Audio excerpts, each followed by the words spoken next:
Le parc national de Taï, au cœur de la forêt tropicale ivoirienne. Ce bébé chimpanzé a perdu sa mère, attaqué par des léopards. Livré à lui-même, le petit a encore de quoi se nourrir, mais à terme, il ne pourra pas survivre tout seul. Sera-t-il adopté par un adulte du groupe?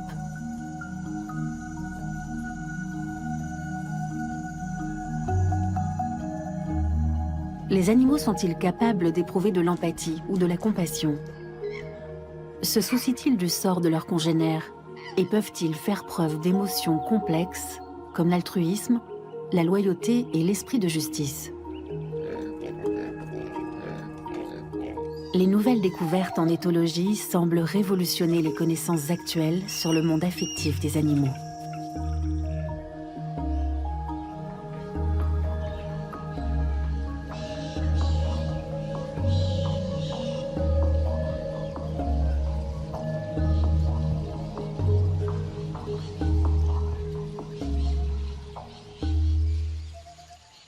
Sans la protection d'un adulte, l'orphelin n'a aucune chance de survie. Il tente de se nourrir par ses propres moyens, mais en vain. Les jeunes chimpanzés apprennent par mimétisme. Seul un adulte expérimenté peut leur montrer comment ouvrir les noix à l'aide de bâtons et de pierres.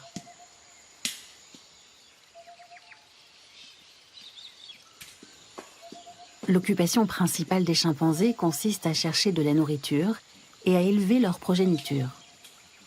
Dans le règne animal, il est très rare que les adultes prennent soin d'autres petits que les leurs.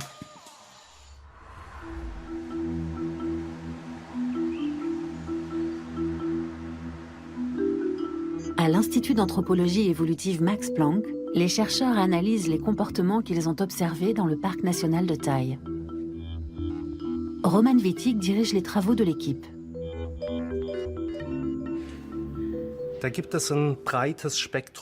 Il existe une large palette de comportements différents. Les individus peuvent être très agressifs à l'égard de l'orphelin ou tout à fait neutres. Cela dépend aussi des relations que le groupe avait avec la mère du petit.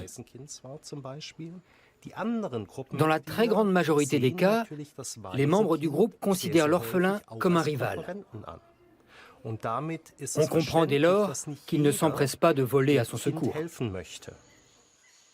Des perspectives très peu encourageantes pour Victor, le petit orphelin.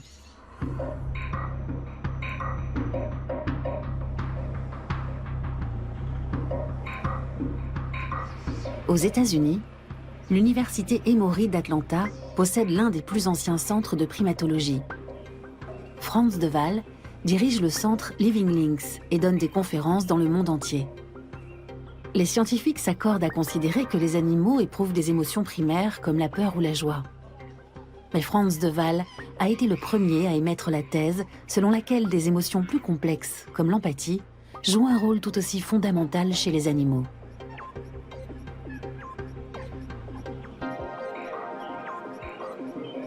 Une seule pastèque pour 12 chimpanzés. Le partage se fait le plus naturellement du monde. Nous appelons cela la propriété respective. La nourriture appartient à celui qui l'a trouvée, même quand il n'est pas l'alpha du groupe. Les autres sont très courtois. Ils ne lui arrachent pas la nourriture des mains et ne l'agressent pas. Ils essayent tout au plus de toucher la pastèque dans l'espoir d'en obtenir un petit morceau.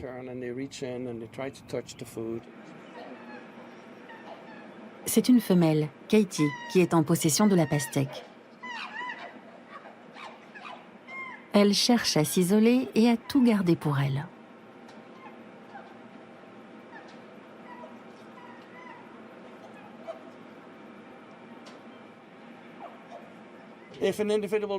On peut prédire qu'un individu qui se comporte de la sorte aura des difficultés à obtenir de la nourriture de la part des autres.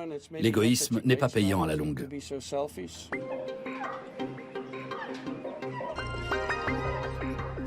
L'une des stratégies les plus importantes dans le règne animal semble être la coopération.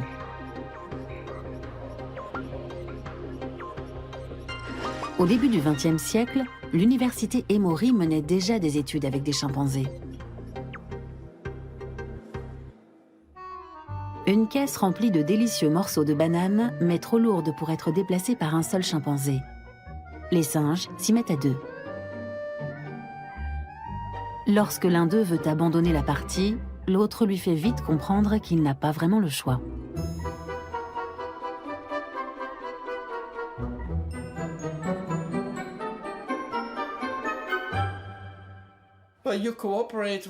On coopère dans le but de réussir quelque chose qu'on ne peut obtenir seul.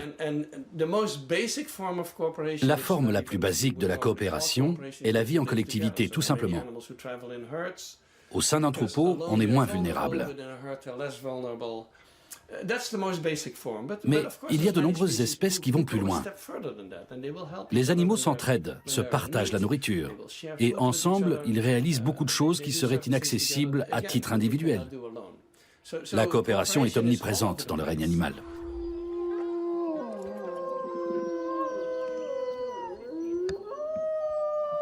Au centre de recherche sur les loups à Ernstbrunn, en Autriche, les animaux vivent en semi-liberté. Mais les 19 individus de la meute sont habitués à l'homme depuis leur naissance. Les loups sont réputés pour être très loyaux et justes les uns envers les autres.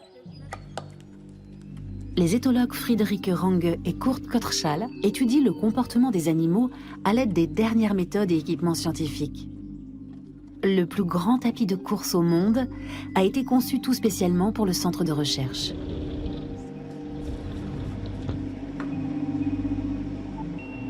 Dans un premier temps, les loups doivent se familiariser avec l'appareil. Ensuite, ils vont courir ensemble. La course collective renforce-t-elle le lien social ?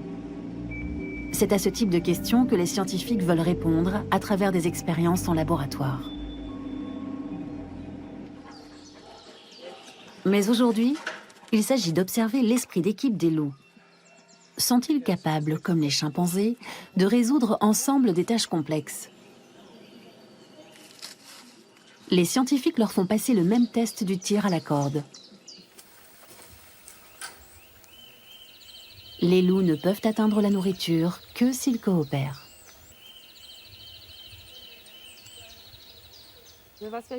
Ce dispositif demande beaucoup de coopération de la part des loups s'ils veulent récupérer la nourriture.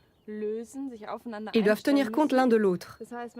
S'il n'y en a qu'un seul qui tire la corde, elle finit par sortir complètement ici sur le côté. Résultat, ils ne peuvent plus faire venir à eux la plateforme garnie de viande. Mais s'ils tirent ensemble, la plateforme s'approche progressivement. Il faut donc qu'ils soient solidaires et synchrones.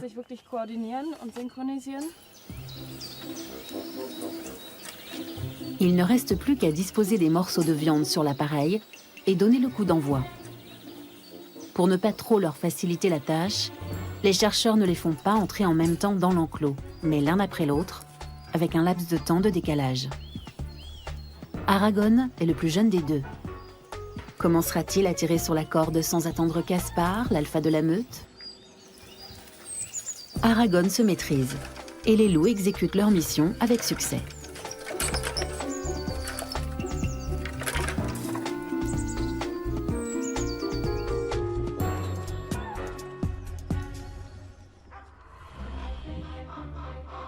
À la station de recherche Heidelof, on observe le comportement des corbeaux.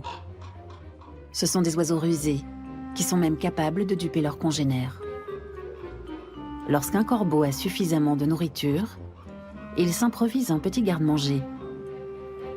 Lorsqu'il se sent observé par un autre corbeau, il fait mine de cacher sa nourriture pour mieux brouiller les pistes. Mais à peine son rival potentiel a-t-il le dos tourné que le corbeau malin prend soin de changer de cachette.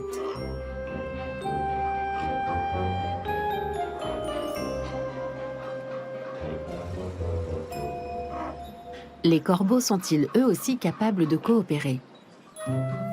Voyons si ces individualistes réussiront le test du tir à la corde. Pour des croquettes de chien, ils sont prêts à tout, affirme Thomas Bougnard en leur préparant le plateau.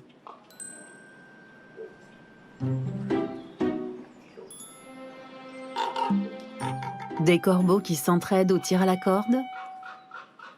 C'est en effet possible.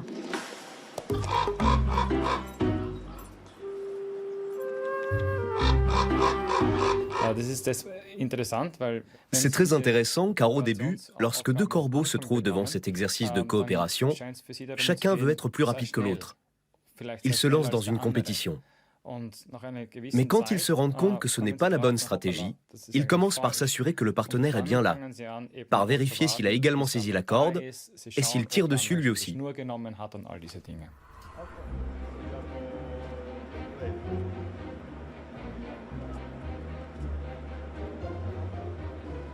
L'éthologue Joshua Plotnick étudie l'intelligence sociale des éléphants.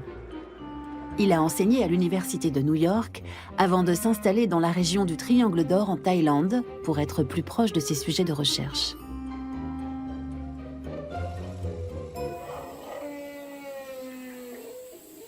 Dans cet immense laboratoire en plein air, construit sur mesure pour les éléphants, les miroirs sont composés d'un matériau très spécifique et résistant qui ne risque pas de finir en 1000 morceaux. Car ce mâle cherche à savoir très précisément à quoi il ressemble.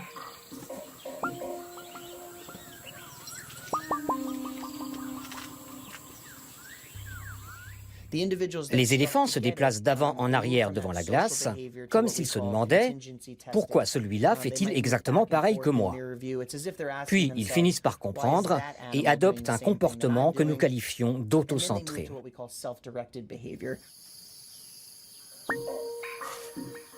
Ce test classique consiste à marquer l'éléphant à un endroit de son corps qu'il ne peut voir que grâce au miroir. Essaiera-t-il d'éloigner la marque sur son propre corps ou bien sur la silhouette qu'il a en face de lui? Jusqu'à présent, seuls des singes anthropoïdes, des dauphins et des pies ont réussi le test. Aujourd'hui, grâce aux travaux de Joshua Plotnick, on sait que les éléphants aussi se reconnaissent dans la glace.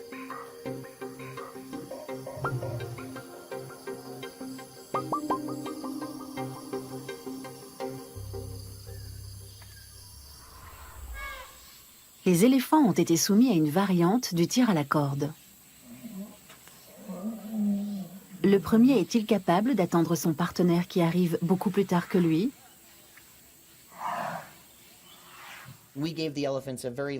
Nous avons donné une très longue table aux éléphants parce que nous n'avions pas de caisse suffisamment lourde. Il aurait fallu qu'elle pèse plusieurs tonnes pour qu'un éléphant ne puisse pas la déplacer seul. Nous avons donc attaché une corde à cette grande table. Les éléphants ont très vite compris qu'ils devaient saisir la corde par un bout, mais qu'il fallait attendre l'aide d'un partenaire. Nous avons même volontairement retardé l'arrivée de celui-ci, et malgré cela, le premier éléphant ne commençait pas tout seul.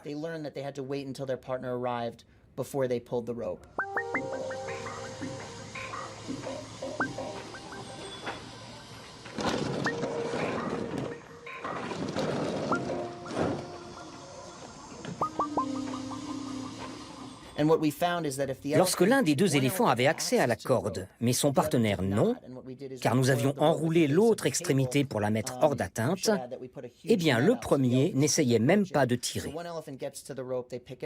Il abandonnait tout de suite et repartait. Il avait manifestement compris que tirer sur la corde sans le concours du partenaire ne servirait à rien.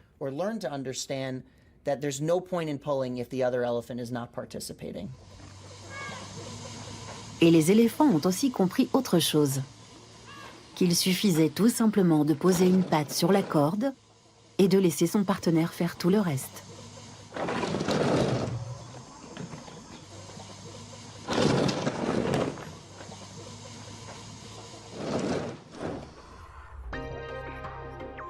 La coopération implique la compréhension des capacités et des besoins de l'autre. Elle exige aussi une bonne coordination et la poursuite d'un objectif commun. Une stratégie qui mène à la réussite. Les animaux sont prêts à résoudre des conflits et à prendre soin les uns des autres. Ces aspects de la vie collective sont au moins aussi importants que de se combattre. J'ai observé des chimpanzés qui s'embrassaient après un combat. Je trouve ces gestes beaucoup plus fascinants que les attaques. Les conflits sont la normalité. Et il vaut toujours mieux en sortir vainqueur que perdant. À l'époque, c'est à peu près tout ce qu'on savait à ce sujet. Mais ce qui m'intéressait, c'était de trouver pourquoi et comment les animaux résolvaient leurs bagarres. Et j'ai pu constater qu'ils soignaient leurs rapports et s'efforçaient d'apaiser les conflits.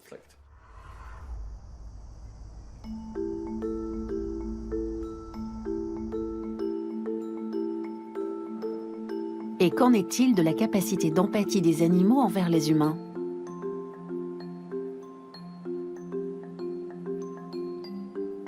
Au centre Clever Dog Lab de l'Université de Vienne, les chiens observent des visages humains qui expriment tantôt la joie, tantôt la colère.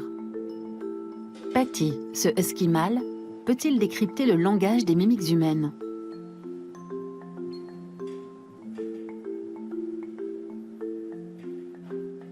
Pour y répondre, les chercheurs mettent en place un dispositif qui enregistre les mouvements oculaires.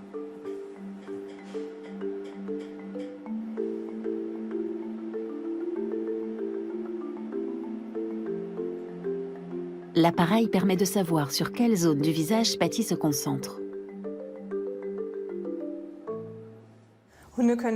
Les chiens sont tout à fait capables de distinguer les émotions reflétées par un visage humain. Les résultats des observations montrent par exemple que le chien évite de regarder un visage en colère.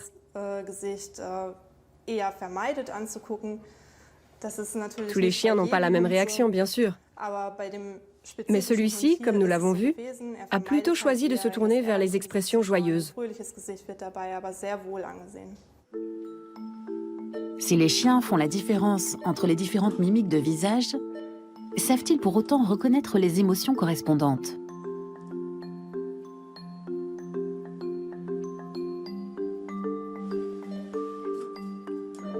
L'éthologue autrichien Ludwig Huber et son équipe réalisent le test suivant.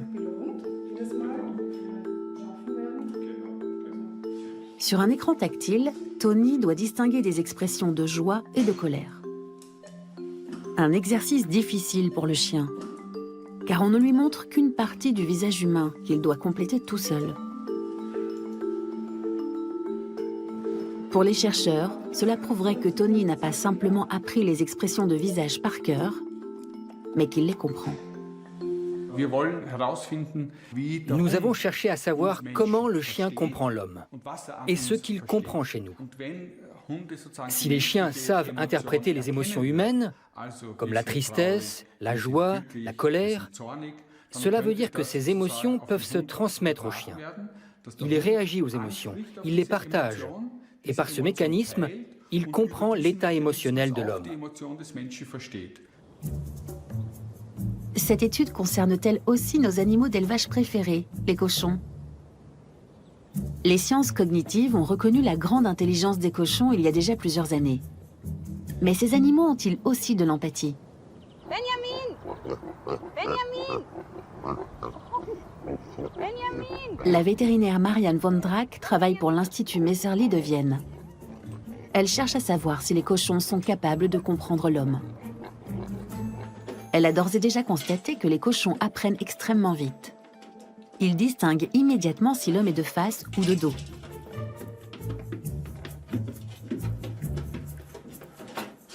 Enfin, dans la plupart des cas.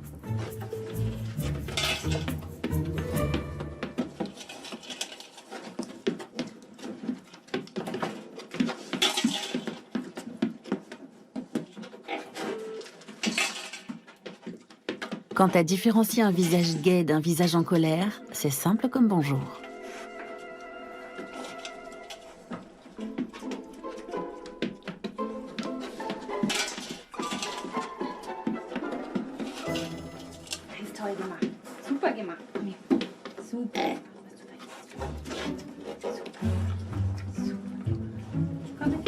Une fois le test terminé, l'animal n'est pas pressé de quitter la salle d'études. Peut-être que les délicieux bâtonnets de sel y sont pour quelque chose. Marianne Vondrack essaie avec des compliments, mais si rien n'y fait, elle emploie la force tout en douceur. Pour la vétérinaire, la vie émotionnelle des cochons a été jusqu'à présent sous-estimée. Il faut savoir que ce projet s'inspire d'une démarche éthique et que nos recherches auront des conséquences à ce niveau.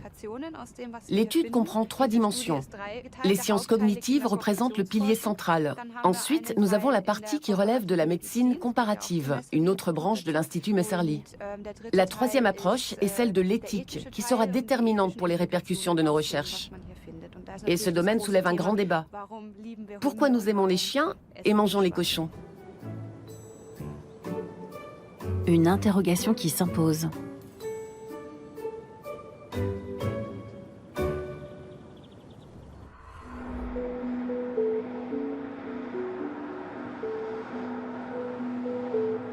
À l'université Lorand Eötvös de Budapest, les éthologues cherchent à savoir si les chiens comprennent les émotions de leur maître. Nos recherches se fondent sur l'idée que les chiens éprouvent de l'empathie vis-à-vis de leurs propriétaires. Si par exemple le maître est triste, alors le chien donnerait lui aussi des signes de tristesse.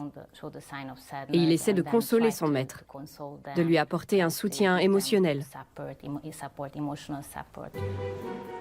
2 bouteilles parfaitement identiques sont évaluées avec enthousiasme ou avec dégoût par la propriétaire de ce chien.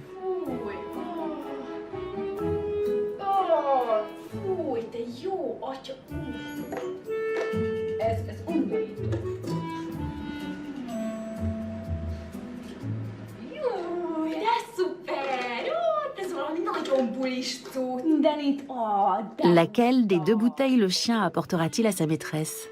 Celle qui lui plaît ou celle qu'elle déteste?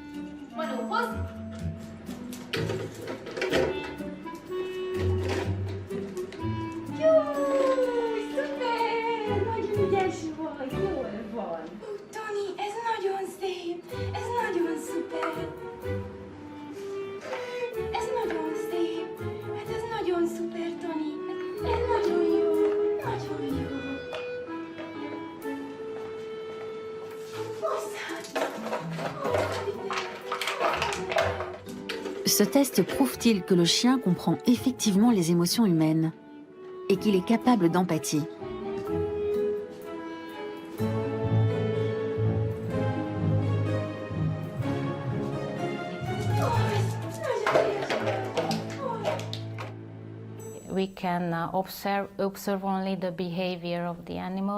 Bien sûr, nous ne pouvons observer l'attitude des chiens que de l'extérieur. Et nous ne savons pas ce qui se passe réellement en eux, ni quels sont leurs sentiments dans les différentes situations. Ce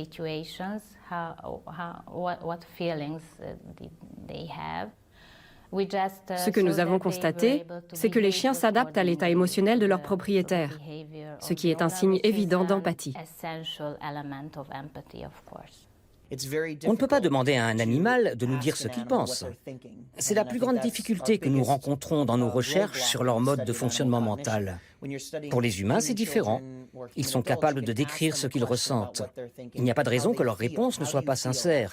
Et nous sommes dès lors fixés sur leur état émotionnel. Mais avec les animaux, cela ne fonctionne pas. Alors, nous leur faisons passer des tests et nous observons leur comportement naturel en essayant de les interpréter à la lumière des essais déjà réalisés.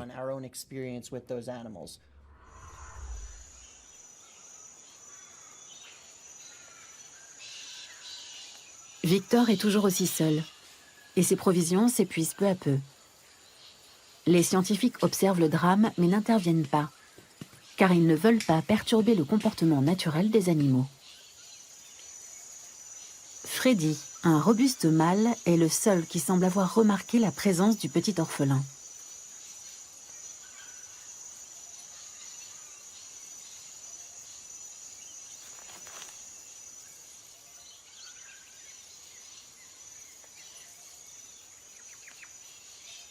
Mais Victor garde ses distances.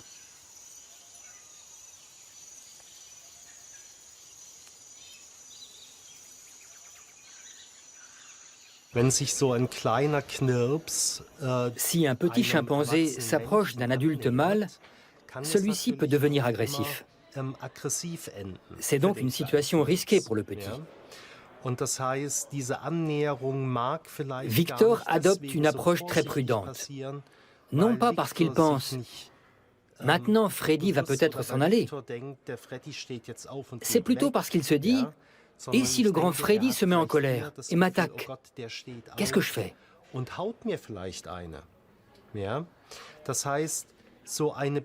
Leur relation doit d'abord se construire, exactement comme entre les humains.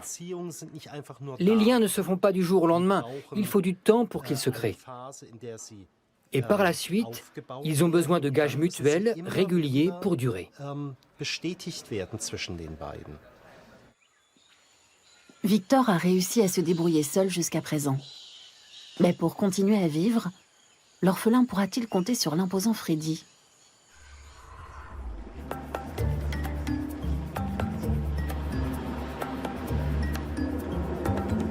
Pour en savoir plus sur les animaux altruistes, il faut se rendre à l'Université de Chicago.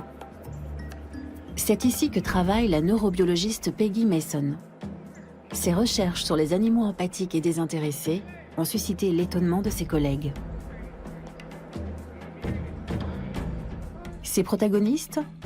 Des rats tout à fait ordinaires. Dans une petite arène, l'un des rats peut se mouvoir librement, tandis que le deuxième est enfermé dans un tube en plexiglas. Il ne peut se libérer seul, car la porte du tube s'ouvre uniquement de l'extérieur. Il est donc dépendant de l'aide de son compagnon. La première chose que nous avons constatée, c'est que le rat en liberté s'est aventuré au centre de l'arène. C'est un comportement inhabituel, dans la mesure où les rats privilégient normalement les côtés et les coins, où ils se sentent en zone protégée. C'est le résultat de leur processus évolutif. Ils évitent les espaces ouverts où ils sont exposés aux attaques des prédateurs potentiels.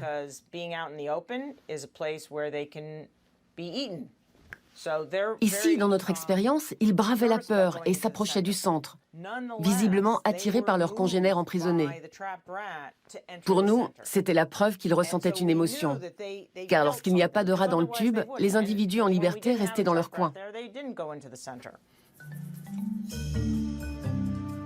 Que va faire le rat en liberté maintenant ? Après une longue phase d'approche et d'exploration, il ouvre la porte du tube et libère son congénère.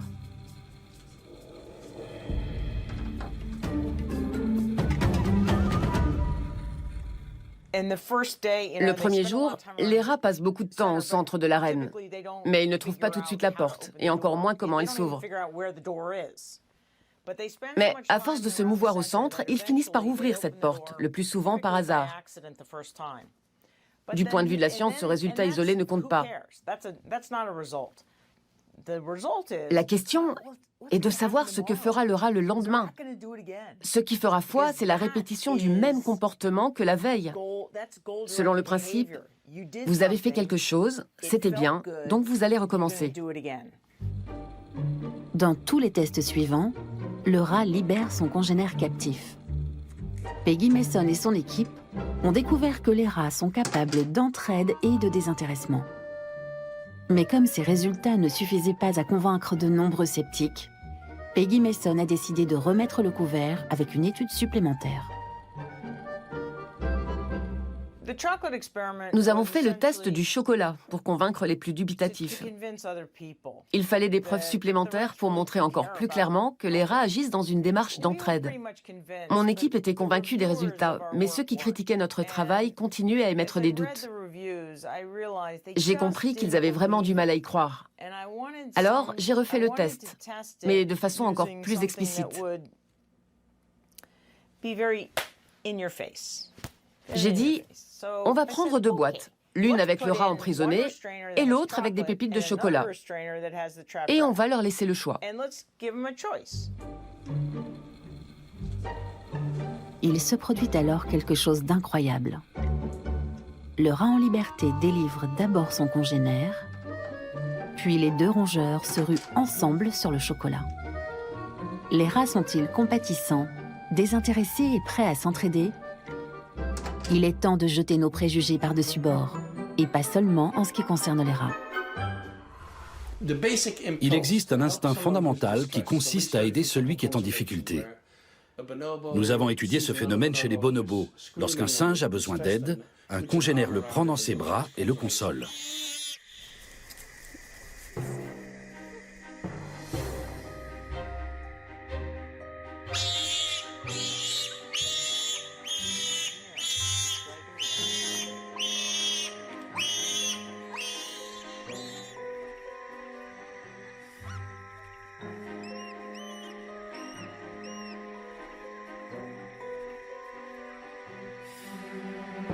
Cette réaction aux difficultés d'autrui est spontanée et fondamentale. Elle est présente chez de nombreuses espèces, chez les chiens notamment. Cette attitude s'exprime aussi à l'égard d'individus avec lesquels l'animal n'a aucun lien et dont il ne peut rien attendre en contrepartie.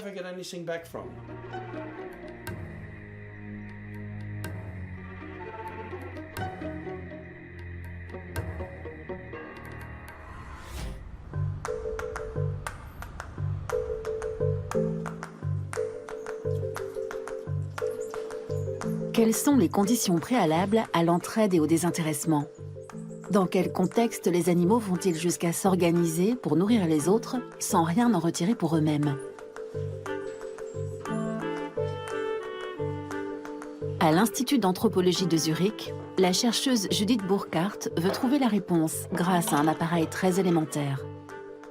Aujourd'hui, ses candidats sont des ouistiti à toupet blanc.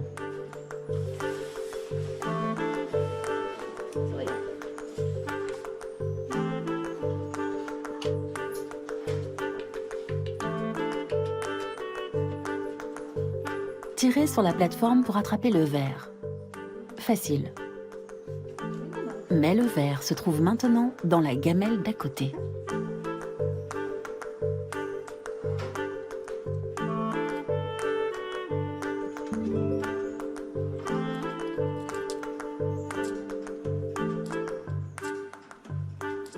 Ce que nous voyons, c'est qu'ils sont extrêmement tolérants. Ils manipulent l'objet ensemble tout en s'observant mutuellement. Il n'y a pas de tension palpable dans ce contexte. La tolérance serait donc la condition préalable à la coopération, à l'entraide et au soutien mutuel.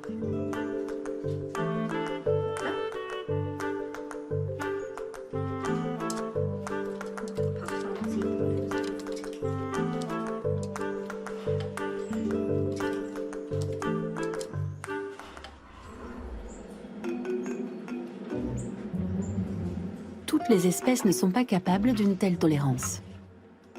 Chez les saïmiri, les conflits commencent dès les préparatifs du test. Une fois que le chef a évincé les autres, il essaie d'attraper le ver pour lui tout seul. En vain, car il a chassé tous ceux qui auraient pu l'aider.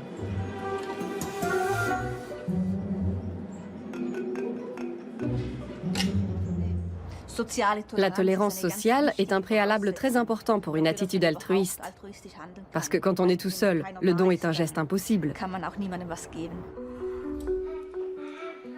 Pour le même test avec des enfants, les Smarties font office de friandises, ce qui met le désintéressement à rude épreuve.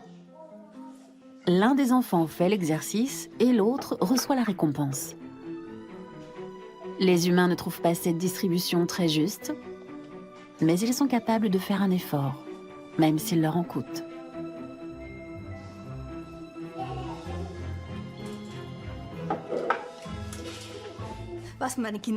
On constate chez les enfants qu'ils résolvent la situation d'une manière semblable à celle des ouistiti. Ils arrivent très bien à se coordonner. Ils tirent la plateforme l'un pour l'autre, même si ce n'est pas toujours de bon gré. Mais ils savent se dépasser, et ils le prouvent.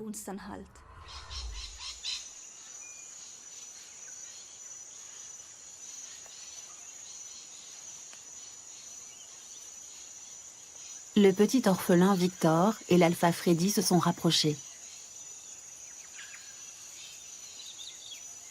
Après une phase d'apprivoisement de plusieurs jours, la confiance semble établie entre les deux chimpanzés.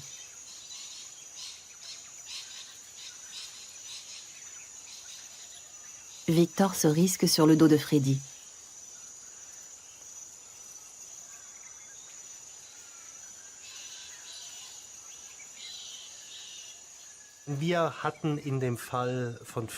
Dans le cas de Freddy et de Victor, lorsque le petit a eu le droit de monter pour la première fois sur le dos de l'adulte, il nous a semblé que c'était un événement clé.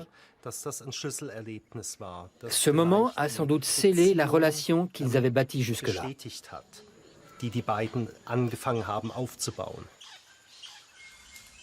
Freddy, l'adulte mâle, a adopté Victor. Désormais, c'est lui qui prend soin de l'orphelin.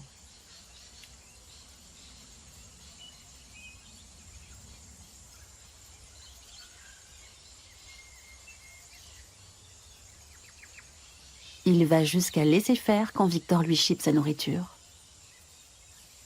Mais qu'est-ce qui pousse Freddy à agir de la sorte?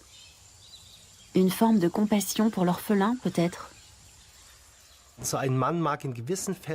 Dans certains cas, un adulte mâle pourrait très bien miser sur le fait d'adopter et d'élever un orphelin mâle qui appartiendrait à son groupe une fois adulte, c'est-à-dire 15 ans plus tard.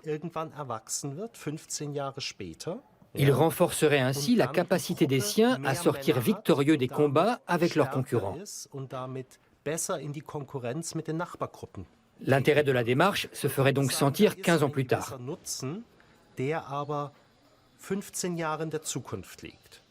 La déduction qui nous apparaît toutefois la plus probable, c'est que le comportement du mâle adulte relève d'une véritable compassion.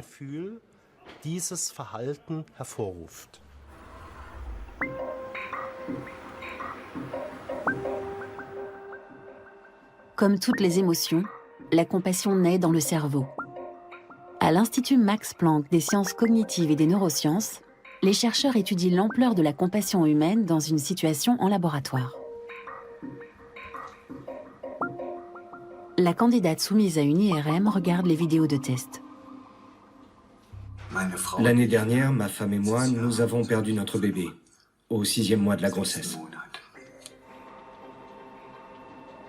La candidate transmet l'intensité de sa compassion sur une échelle. Les scientifiques évaluent le degré d'activité cérébrale correspondant.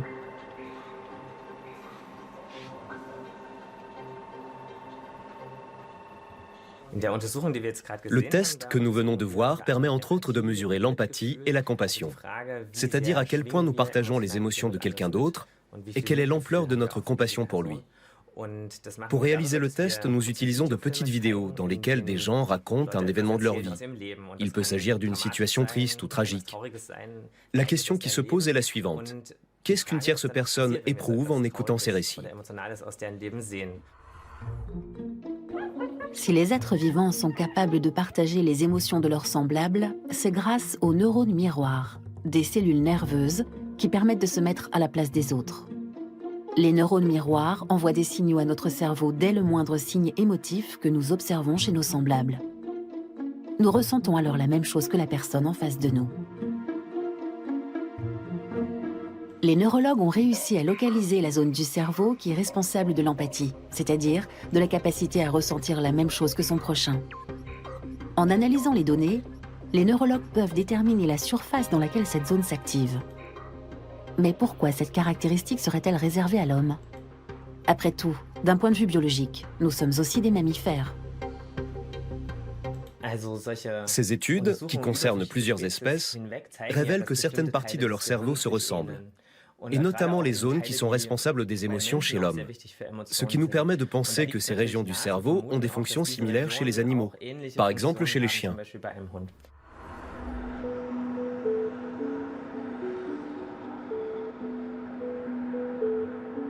À l'université Laurent Eötvös, les chercheurs veulent comprendre le fonctionnement des émotions dans le cerveau des chiens. Ils observent les animaux en train de penser, ce qui jusqu'à récemment était considéré comme chose impossible. Aujourd'hui, le sujet de l'étude est un berger allemand, Theo. Il est accompagné de sa maîtresse et observé par le neurobiologiste Attila Andich. Pendant 8 longues minutes, les flux cérébraux de Theo vont être enregistrés par IRM.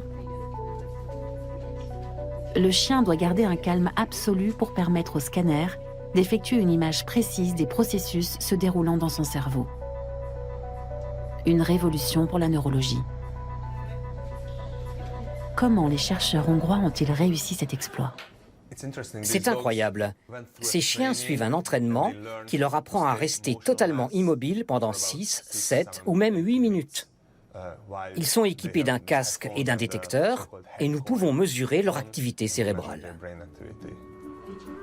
Le secret des chercheurs hongrois consiste à entraîner 2 chiens simultanément. Un chien expert qui est déjà formé et un novice en observation. À chaque étape du processus, le chien expert est couvert de compliments de la part des entraîneurs, si bien que le novice trépigne d'impatience. Il n'attend qu'une chose, en faire autant pour pouvoir être admiré à son tour.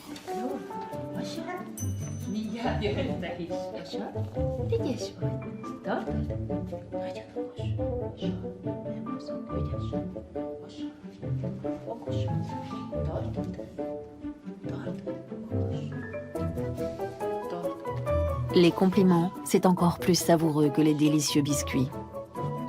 Sans contrainte et sans pression, mais avec beaucoup d'encouragement, les entraîneurs obtiennent des chiens une attitude très atypique. Avec cette méthode, le novice est déjà bien préparé, au bout d'une demi-heure seulement.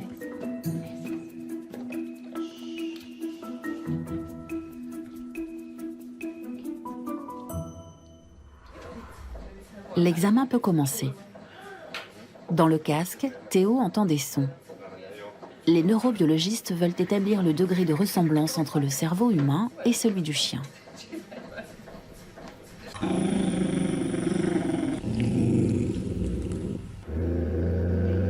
Quelles sont les zones du cerveau de Théo qui s'activent lorsqu'il entend les sons? La stimulation est-elle différente en fonction des sons? Par exemple, lorsque le chien entend la voix de son maître ou celle d'un autre chien.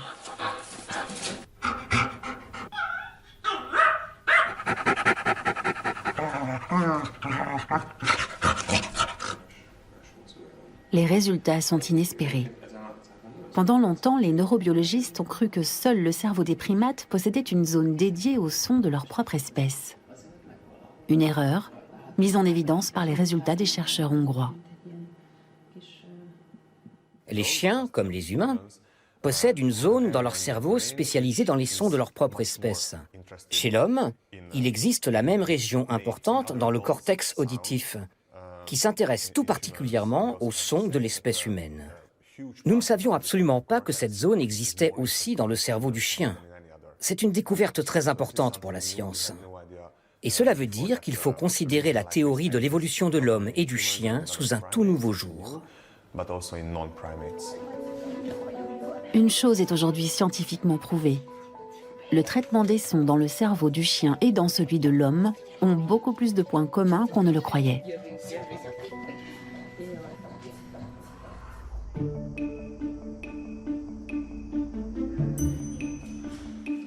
S'il existe une telle ressemblance entre les cerveaux, qu'en est-il du sens de la justice et de la loyauté? Le centre Clever Dog Lab de Vienne étudie les capacités cognitives et émotionnelles du chien. Dans le cadre d'un test, 2 chiens doivent donner la patte. Mais la spécificité est que l'un reçoit une récompense et l'autre non. Les chercheurs veulent savoir comment réagira le 2e chien devant cette injustice.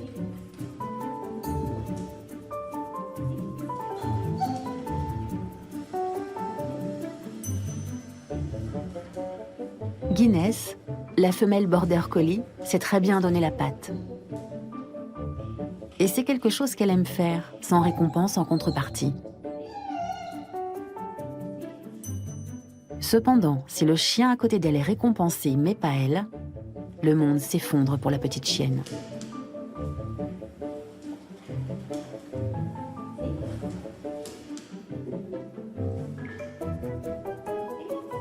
La dresseuse a dû se tromper, non ?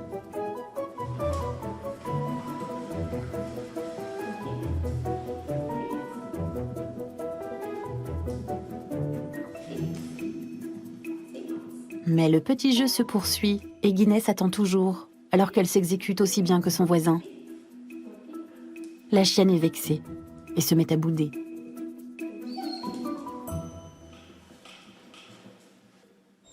Nous avons vu l'exemple de ces 2 chiens.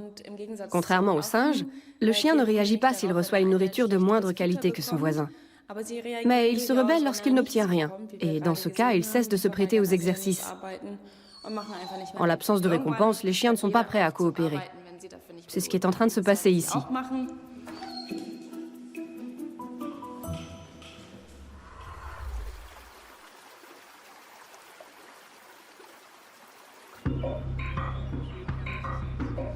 À l'université Emory, l'éthologue Frans de Waal se penche lui aussi sur le sujet de la loyauté et de la justice dans le règne animal. Les animaux s'aperçoivent-ils des injustices et comment réagissent-ils? Une étude classique de l'Institut montre la réaction d'un petit capucin qui a subi un traitement injuste. Deux petits singes jouent avec la chercheuse. S'ils lui donnent un caillou, ils reçoivent un morceau de concombre en contrepartie. Un caillou correspond donc à un morceau de concombre en récompense. Jusqu'à ce que l'un des petits singes reçoive un grain de raisin. Son compagnon ne peut accepter de continuer avec du concombre.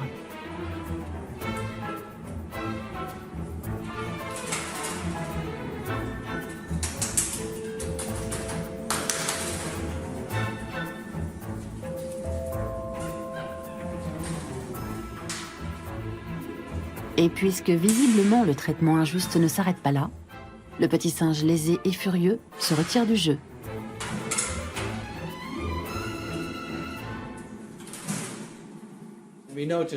Nous avons constaté que le petit singe qui continuait à ne recevoir que du concombre s'est beaucoup énervé et ne pouvait accepter la situation. Pourtant, d'ordinaire, les capucins apprécient beaucoup le concombre. Cela montre que la valeur d'une récompense est toute relative. Nous appelons cela une aversion pour l'injustice, qui existe aussi chez les humains. Je ne veux pas dire par là que les capucins ont les mêmes critères de justice que les hommes. Les chimpanzés sont plus proches de nous à ce niveau-là.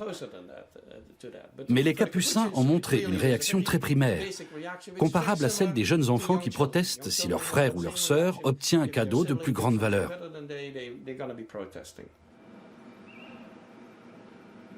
Frans de Waal est convaincu que le sens de la justice émane de l'évolution et qu'il n'est en aucun cas l'apanage des humains. Les hommes considèrent l'équité et la justice comme des concepts spirituels extrêmement complexes.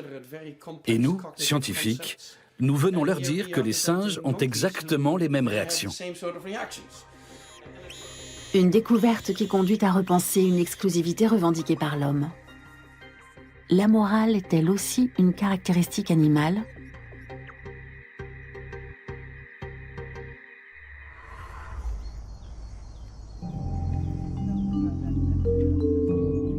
Au centre de recherche sur les loups à Ernstbrunn, Kurt Kottschall a procédé à d'autres tests du tir à la corde. Tout se passait pour le mieux dans une parfaite coopération. Mais au 5e test, le jeune Aragon cède à l'envie de tirer seul sur la corde.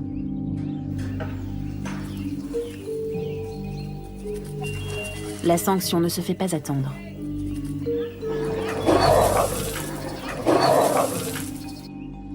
Aragon retiendra-t-il la leçon ?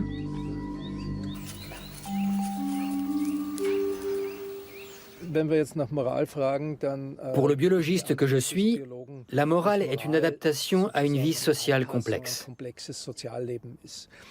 Pour dire les choses simplement, du point de vue du groupe, une conduite immorale serait quelque chose qu'on n'aimerait pas subir.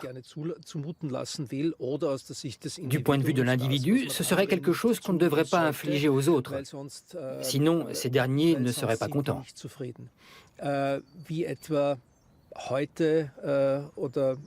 Aujourd'hui, pendant un test que nous avons réalisé, Aragon a tiré un peu trop sur la corde avant que Kaspar n'arrive. Résultat, Kaspar ne pouvait plus attraper l'autre extrémité de la corde. Et il a tout de suite donné une leçon à Aragon. Au test suivant, le jeune Aragon n'osait même plus toucher la corde. Il attendait sagement l'arrivée de l'alpha.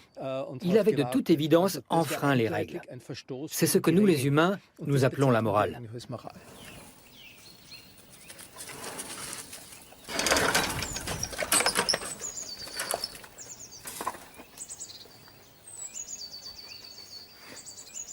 Je crois à l'évolution et je la vois comme un processus continu.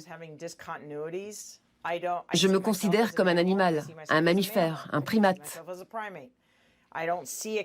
Et quand j'observe mes rats au quotidien, j'en conclus que je suis juste un rat un tout petit peu plus évolué qu'eux. J'ai peut-être un cortex cérébral plus développé, mais finalement, je ne suis pas si différente d'eux. Je pense qu'aujourd'hui, beaucoup de scientifiques ont accepté le fait que d'autres espèces peuvent ressentir des émotions comme nous. Nous, les humains, nous sommes aussi des animaux. C'est pourquoi je ne crois pas qu'il y ait de grandes différences entre eux et nous. Des singes qui assument la responsabilité pour d'autres. Des chiens qui boudent. Des rats qui s'entraident. Des corbeaux qui coopèrent. Des éléphants conscients d'eux-mêmes. Il est grand temps de reconsidérer notre regard sur les animaux. Certains disent que les humains ont plus d'émotions ou qu'elles sont d'un autre ordre. Je n'en suis pas convaincu. Je crois plutôt qu'au fond, tous les mammifères partagent quasiment la même vie émotionnelle.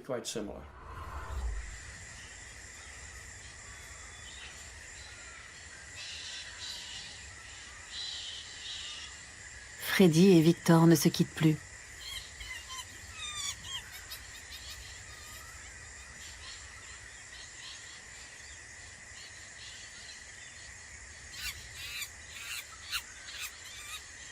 Le jour décline dans la forêt tropicale. Freddy a construit un nid douillet pour son petit orphelin. Il l'a adopté et il l'a fait par pure compassion.